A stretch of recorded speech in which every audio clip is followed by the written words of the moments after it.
ಹುದ್ದೆಗಳು ಮತ್ತು ವಿಶೇಷವಾಗಿ ಚಿತ್ತೂರು ತಾಲೂಕು ಗಮನಾರ್ಹದ ವಕೀಲ ಸಂಘದವರು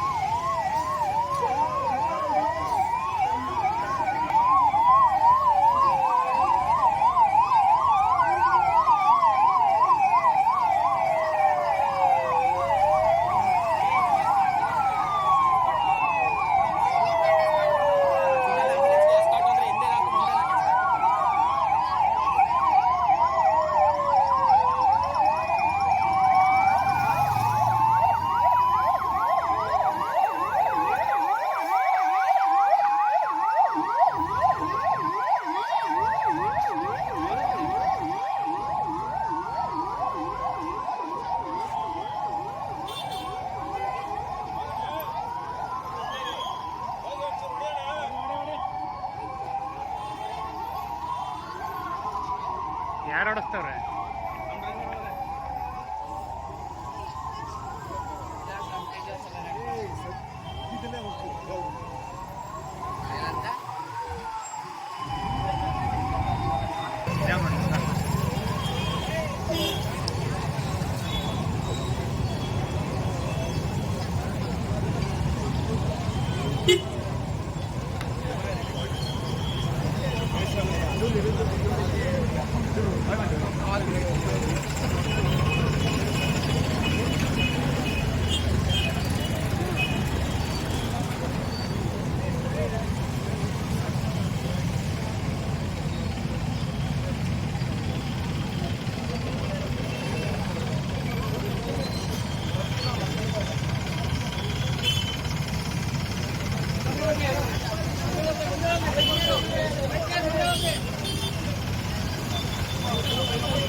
ನಿಧಾನ ಮಾಡಿ ಕೇಳು. ನಿಧಾನ ಮಾಡಿ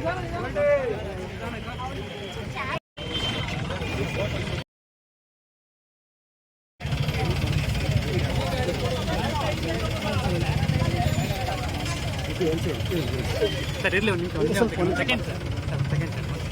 बोलो भारत माता की ಸ್ವಲ್ಪ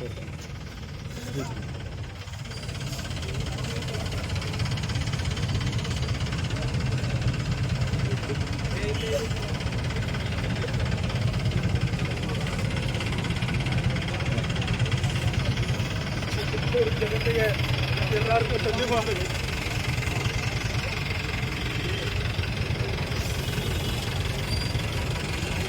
ನಾವು ಮಾಡ್ತಿರ್ಬಂಥ ಕಾರ್ಯ ನೋಡ್ಕೊಂಡು ಇನ್ನು 4 ಜನ ಮಾಡ್ರಿ ಅಂತ ಹೇಳ್ಕೊಂಡು ಮಾಡ್ರಿ, ಎಲ್ಲರಿಗೂ ಒಳ್ಳೆಯದಾಗಲಿ. 4 ಜನ ಮಕ್ಕಳು ಬದುಕ್ತವೆ, ತಂದೆ ತಾಯಿ ಬದುಕ್ತಾರೆ. 4 ಜನ ಯಾರಿಗೋ 4 ಜನಕ್ಕೆ ದಾರಿ ದೀಪ ಆಗಲಿ ನನ್ನ ಮಗಳು ಅಂತ ನಾನು ಮಾಡಿದ್ದೀನಿ. ಎಲ್ಲರಿಗೂ ಒಳ್ಳೆಯದಾಗಲಿ. 4 ಜನಕ್ಕೆ ಒಳ್ಳೇದಾಗಲಿ. ನಾನು ಸ್ವಇಚ್ಛೆಯಿಂದ ನಾನು ಮಾಡಿರೋ ಕಾರ್ಯ ಇದು.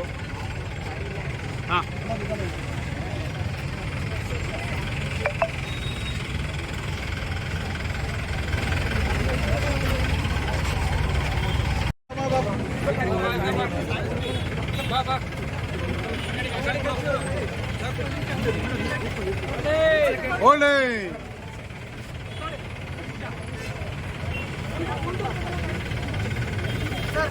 ಬಿಡಿ ಬಿಡಿ ಕೊಡು ಮೇಡಮ್ ಬರುತ್ತೆ ವಸಂತ ಮುಖದ ಹತ್ರ ಹಾಕ್ಬೇಡ.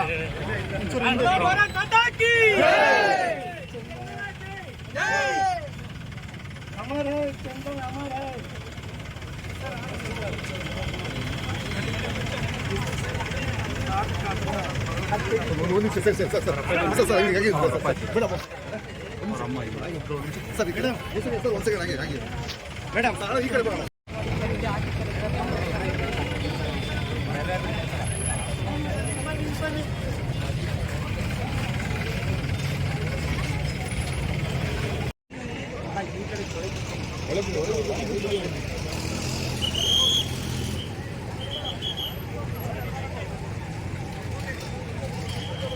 ರೋಡ್ ಬ್ಲಾಕ್ ಆದ್ರಿ.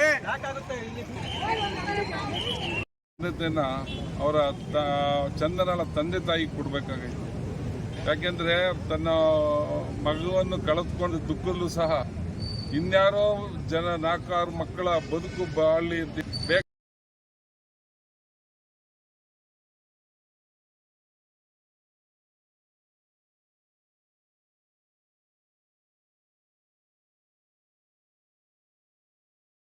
ಸಂಗತಿಯಾಗಿರುತ್ತೆ. ಇವತ್ತು 7ನೇ ತರಗತಿಯಲ್ಲಿ ಓದ್ತಾ ಇರುವಂಥ ಬಾಲಕಿಯ ಒಂದು ಚಂದನ ಅಂತ ಅವರು ಮುಂದೆ ನಡೆದಂಥ ಒಂದು ದುರ್ಘಟನೆಯಲ್ಲಿ ಸಾವನ್ನಪ್ಪಿರ್ತಾರೆ. ಸೊ ಅದ್ರ ಬಗ್ಗೆ ಇವತ್ತು ಮಾನ್ಯ ಸಂತೋಷ ಮೇಡಮ್ ಅವರು ನಮಗೆ ಒಂದು ಮೀಡಿಯಾ ಕೊಟ್ಟಿದ್ದೆ ಸಂಗತಿಗಳನ್ನ. ಚಂದನ ಅಂತ ಮಗು ಸೈಕಲ್ ಓಡಿಸುವಂಥ ಸಮಯದಲ್ಲಿ ಆಕ್ಸಿಡೆಂಟ್ ಆಗಿ ಡೆತ್ ಆಗಿದೆ. ಸೊ ಇದಕ್ಕೆ ನಾವು ಮೊದಲನೇದಾಗಿ ಇದು ಎಲ್ಲರಿಗೂ ದುಃಖಕರವಾದ ಒಂದು ಸಂಗತಿ. ನಾನು ಎಲ್ಲ ಪೇರೆಂಟ್ಸಲ್ಲಿ ರಿಕ್ವೆಸ್ಟ್ ಮಾಡೋದು ಏನಂದರೆ ಮಕ್ಕಳಿಗೆ ಸರಿಯಾದ ಟ್ರೈನಿಂಗ್ ಕೊಟ್ಟು ಮಕ್ಕಳೆಲ್ಲ ಸೈಕಲ್ ಕಲಿ ಮತ್ತೊಂದು ಕೊಡೋದನ್ನು ಮಾಡಿ. ಮತ್ತು ಶಾಲೆಗಳಲ್ಲೂ ಅಷ್ಟೇ ವಿತೌಟ್ ಪೇರೆಂಟ್ಸ್ ಕನ್ಸೆಂಟ್ ಮಕ್ಕಳನ್ನು ಸೈಕಲ್ ಓಡಿಸೋದಕ್ಕೆ ಅಲೋ ಮಾಡಬೇಕು ಒಂದು. ಆಮೇಲೆ ಮಕ್ಕಳಿಗೆ ಮತ್ತು ಎಲ್ಲ ಶಾಲಾ ವ್ಯಾಪ್ತಿಯಲ್ಲಿ ಗಾಡಿಗಳು ಜಾಸ್ತಿ ಓಡಾಡ್ತವೆ ಅಂಥ ಕಡೆ ಶಾಲಾ ಮುಖ್ಯಸ್ಥರೇ ಮುಂದೆ ಬಂದು ಅಲ್ಲಿ ಒಂದು ಬೋರ್ಡ್ ಹಾಕೋದಾಗಲಿ ನಮ್ಮ ಕಡೆಯಿಂದಲೂ ಸರ್ಕಾರದಿಂದಲೂ ನಾವು ಐಡೆಂಟಿಫೈ ಮಾಡ್ತೀವಿ. ಅದು ಒಂದು ಶಾಲಾ ವ್ಯಾಪ್ತಿ ಒಳಪಡುತ್ತದೆ ಇದು. ಹಾಗಾಗಿ ಇಲ್ಲಿ ವಾಹನಗಳನ್ನು ಕಡ್ಡಾಯವಾಗಿ ನಿಧಾನವಾಗಿ ಚಲಿಸಬೇಕು ಅಂತ. ಮತ್ತು ಇನ್ನೊಂದು ಸೇಫ್ಟಿ ಮೆಷರ್ಸ್ನ ನಾವು ಕೈಗೊಳ್ತೀವಿ. ಹಾಗೆ ಶಾಲಾ ಮುಖ್ಯಸ್ಥರು ಕೂಡ ಈ ಒಂದು ಸೇಫ್ಟಿ ಮೆಷರ್ಸ್ನ ಮಾಡಿ. ಇದು ಒಂದು ಮಗು ಕಳ್ಕೊಂಡಿರೋದಲ್ಲ, ಇಟ್ಸ್ ವೆರಿ ಪೇಯ್ನ್ಫುಲ್. ಇದು ಮಗು ಕಳ್ಕೊಂಡಿರೋವಂಥದ್ದು ಪೋಷಕರಿಗಾಗಲಿ ನಮಗಾಗಲಿ 13 ವರ್ಷದ ಒಂದು ಆರ್ಗನ್ಸ್ನ ಡೊನೇಟ್ ಮಾಡಿದ್ದಾರೆ ತಂದೆ ತಾಯಿ. ಅಂದರೆ ಅದು ಕೂಡ ಈ ವಿಷಯದಲ್ಲಿ ನಮ್ಮ ಡಾಕ್ಟರ್ ಇದ್ರ ಬಗ್ಗೆ ಸ್ವಲ್ಪ ಮಾಹಿತಿ ಕೊಡ್ತಾರೆ. ಇಲ್ಲಿನ ಕುಮಾರಿ ಚಂದನ 13 ವರ್ಷ ವಿವೇಕಾನಂದ ಶಾಲೆಯಲ್ಲಿ ಓದ್ತಿದ್ದು ಮಗು ಅಪಘಾತಕ್ಕೀಡಾಗಿ 23ನೇ ತಾರೀಕು ಸಾವನ್ನಪ್ಪಿರೋದು ತುಂಬ ದುಃಖಕರವಾದ ಒಂದು ತುಂಬಲಾರದ ನಷ್ಟ ಆಗಿದೆ. ಈ ಒಂದು ದಿನ ನಾವು ಎಲ್ಲರೂ ಇತಿಹಾಸದಲ್ಲೇ ತಿಪಟೂರಿನ ಇತಿಹಾಸದಲ್ಲೇ ಒಂದು ಸ್ಮರಣೀಯ ದಿನವಾಗಿ ಇದನ್ನು ಆಚರಿಸಬೇಕಾಗುತ್ತೆ. ಯಾಕೆಂದರೆ ಆ ಮಗುವಿನ ತಂದೆಯವರು ಮಗು ಕೋಮಾಕ್ಕೆ ಹೋಗಿದ್ದರಿಂದ ಬ್ರೈನ್ ಡೆತ್ ಆಗಿರೋದ್ರಿಂದ ಒಂದು ದೃಢ ನಿರ್ಧಾರ ತಗೊಂಡು ಆ ಮಗುವಿನ ಅಂಗಾಂಗಗಳನ್ನ ದಾನ ಮಾಡಿ 6 ಜನರಿಗೆ ಒಂದು ಜೀವದಾನ ಮಾಡಿದ್ದಾರೆ. ಹಾಗಾಗಿ ತುಂಬ ಶ್ಲಾಘನೀಯ ಇದು.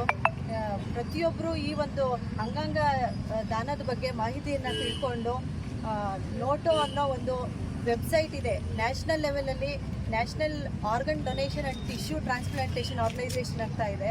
ಆ ಒಂದು ಇದರ ವೆಬ್ಸೈಟ್ನಲ್ಲಿ ಪ್ರತಿಯೊಬ್ಬರೂ ಈ ಥರ ಒಂದು ಸಂಕಲ್ಪ ಮಾಡಿಕೊಂಡು ನಾವು ಜೀವಂತವಾಗಿದ್ದಾಗ್ಲೂ ಸಹ ಇದರಲ್ಲಿ ನಾವು ರಿಜಿಸ್ಟರ್ ಮಾಡ್ಕೊಂಡು ಆರ್ಗನ್ ಡೊನೇಷನ್ ರಿಜಿಸ್ಟ್ರಿನಲ್ಲಿ ನಾವು ರಿಜಿಸ್ಟರ್ ಮಾಡ್ಕೋಬೋದು. ಇದಕ್ಕೆ ಕೇವಲ ನಮ್ಮ ಮೊಬೈಲ್ ನಂಬರ್ ಮತ್ತು ಆಧಾರ್ ಸಂಖ್ಯೆ ಕಡ್ಡಾಯವಾಗಿರುತ್ತೆ. ಇದಕ್ಕೆ ಯಾವುದೇ ಸೆಕ್ಸು ಅಥವಾ ಯಾವುದೇ ಏಜ್ ಬಾರ್ ಇಲ್ಲ.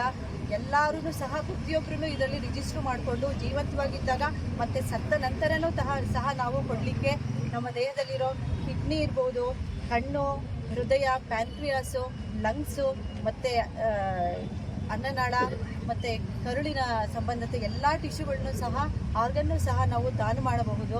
ಇದಕ್ಕೆ ಪ್ರತಿಯೊಬ್ಬರೂ ಮುಂಚೆನೆ ಬದುಕಿದ್ದಂಗೆ ಈ ಒಂದು ವೆಬ್ಸೈಟ್ ಲಿಂಕ್ ಬಗ್ಗೆ ಆರ್ಗನ್ ಡೊನೇಷನ್ ರಿಜಿಸ್ಟ್ರಿನಲ್ಲಿ ರಿಜಿಸ್ಟ್ರ್ ಮಾಡ್ಕೋಬೇಕು.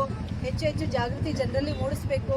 ಮುಂದಿನ ಒಂದು ಇವಾಗ ಯಾರು ತುಂಬ ದೀರ್ಘಕಾಲದ ಕಾಯಿಲೆಯಿಂದ ಕಿಡ್ನಿ ಫೇಲ್ಯೂರು, ಹಾರ್ಟ್ ಫೇಲ್ಯೂರ್ನಿಂದ ನರಳ್ತಾ ಇರ್ತಾರೆ ಅಥವಾ ಬೇರೆ ಅಂಗಾಂಗಗಳು ಕ್ಯಾನ್ಸರ್ ಕಾಯಿಲೆಯಿಂದ ನರಳ್ತಾ ಇರ್ತಾರೆ, ಅಂಥವ್ರಿಗೆ ಅಪಘಾತಕ್ಕೀಡಾಗಿ ಆರ್ಗನ್ನ ಕಳ್ಕೊಂಡಿರ್ತಾರೆ, ಅಂಥವ್ರಿಗೆ ನಾವು ದಾನ ಮಾಡಿ ನಾವು ಸಹ ನಮ್ಮ ಜೀವನ ಸಾರ್ಥಕತೆನ ಕಂಡ್ಕೋಬೋದು. ಇದ್ರ ಬಗ್ಗೆ ಹೆಚ್ಚು ಹೆಚ್ಚು ಜಾಗೃತಿ ಮೂಡಿಸ್ಬೇಕು, ಜನರು ತಿಳ್ಕೋಬೇಕು ಅಂತ ಹೇಳ್ತಾ ನನ್ನ 2 ಮಾತು. ಅಪಾರ ನೋವನ್ನು ಸಹ ಅವರು ಅಂಗಾಂಗ ದಾನ ಮಾಡಿ ಸುಮಾರು 6 ತಿಂಗಳ ಜೀವನದಲ್ಲಿ ಉಳಿಸೋದಕ್ಕೆ ಕಾರಣ ಆಗಿದ್ದಾರೆ. ಅದು ಪೋಷಕರು ತುಂಬ ಎಲ್ಲವೂ ನಿಲ್ತಾರೆ. ಆಮೇಲೆ ಈ ಸಕಲ ಏನು ಬರ್ತಾ ಇದೆ ಅದಕ್ಕೆ ನಮ್ಮ MLSR ಸಹ ಇರಬೇಕಿತ್ತು. ಹೇಮಾವತಿ ಮೀಟಿಂಗ್ ಇರೋದ್ರಿಂದ MLSR ಇಲ್ಲ. ಸೊ ಅದರಿಂದ ನಾವೆಲ್ಲ ಅಧಿಕಾರಿಗಳು ಸಕಲ ಸರ್ಕಾರಿ ಗೌರವಗಳೊಂದಿಗೆ ಮೆರವಣಿಗೆ ಮೂಲಕ ಬೀಳ್ಕೊಡ್ಬೇಕು ಅಂತ ನಿರ್ಧಾರ ಮಾಡಿ ಎಲ್ಲ ಸೇರಿದ್ದೀವಿ. ತುಂಬ ದುಃಖದ ಸಂಗತಿ. ಈಗಾಗಲೇ BO ಸಹ ಇನ್ಸ್ಟ್ರಕ್ಷನ್ಸ್ ಕೊಟ್ಟಿದ್ದೀವಿ. ಎಲ್ಲೆಲ್ಲಿ ಹಂಸಿಲ್ಲ ಮತ್ತು ಸ್ಕೂಲ್ ಮುಂದೆ ಸಂಚಾರಿ ನಿಯಮಗಳನ್ನ ಪಾಲನೆ ಮಾಡೋಕ್ಕೆ ಸಮಸ್ಯೆಗಳೇ ಒಂದು ಪಟ್ಟಿ ಮಾಡಿಕೊಡೋಕ್ಕೆ ಹೇಳಿದ್ವಿ. ಸೊ ಮುಂದೆ ಈ ಥರ ಆಗಿರೋ ರೀತಿ ನಾವೆಲ್ಲ ತಾಲೂಕು ಆಡಳಿತದಿಂದ ಕ್ರಮ ವಹಿಸ್ತೀವಿ ಅಂತ ನಮ್ಮ ಜಿಲ್ಲಾಡಳಿತದಿಂದ ಮಾಡ್ತಾ ಇದ್ದಾರೆ. ನಾವು ಮುಖ್ಯವಾಗಿ ತಾಲೂಕು ಆಡಳಿತ ವತಿಯಿಂದ ನಾವು ಇಒ ಅವರಿದ್ದಾರೆ, ಮತ್ತು ಕಮಿಷನರ್ ಅವರಿದ್ದಾರೆ, BO ಅವರಿದ್ದಾರೆ, PS ಅವರಿದ್ದಾರೆ. ಮುಖ್ಯವಾಗಿ ಈ ಇಲಾಖೆಗಳದ್ದು ಒಂದು ಇದರಲ್ಲಿ ಕರ್ತವ್ಯಗಳಿರುತ್ತೆ. ಸೊ ಹಾಗಾಗಿ ಎಲ್ಲರೂ ಭಾಗವಹಿಸಿದ್ದಾರೆ. ಸೊ ಇನ್ನು ಉಳಿದವ್ರಿಗೆ ನಾವು ಅವರ ಫೀಲ್ಡಲ್ಲಿ ಇರೋದಕ್ಕೆ ಹೇಳಿದ್ದೀವಿ. ಏನಾದರೂ ಅವಶ್ಯಕತೆ ಇದ್ದರೆ ನಾವು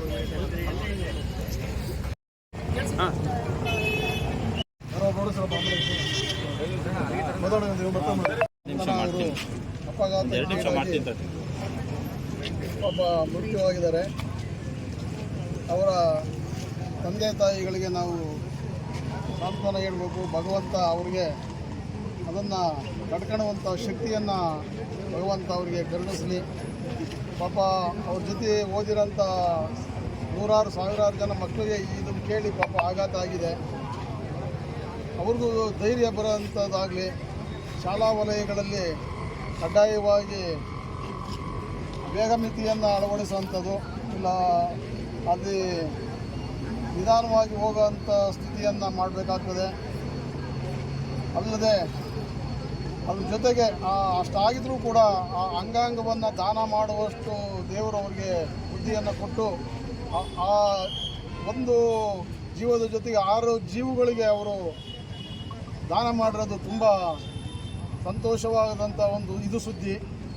ಆದರೆ ಇದನ್ನು ನಮ್ಮಲ್ಲಿ ಸಾಮಾನ್ಯರು ಕೂಡ ಅಳವಡಿಸ್ಕೋಬೇಕಾಗ್ತದೆ. ವಯಸ್ಸಲ್ಲಿರೋಂಥ ಇಂಥವ್ರದ್ದು ಆದವರು ಈ ಥರ ದಾನ ಮಾಡುವುದರಿಂದ ತೊಂದರೆ ಇರೋವಂಥವ್ರಿಗೆ ತುಂಬ ಜನಕ್ಕೆ ಒಳ್ಳೆಯದಾಗ್ತದೆ ಅಂತ ಹೇಳಿ ಆ ಭಗವಂತ ಇಲ್ಲಿ ಸೇರಿರೋರು ಕೂಡ ಅವ್ರ ಮನೆಯವ್ರಿಗೆ ಎಷ್ಟು ನೋವಾಗಿದೆಯೋ ಅಷ್ಟೇ ನೋವು ಇವ್ರಿಗೂ ಕೂಡ ಆಗಿದೆ.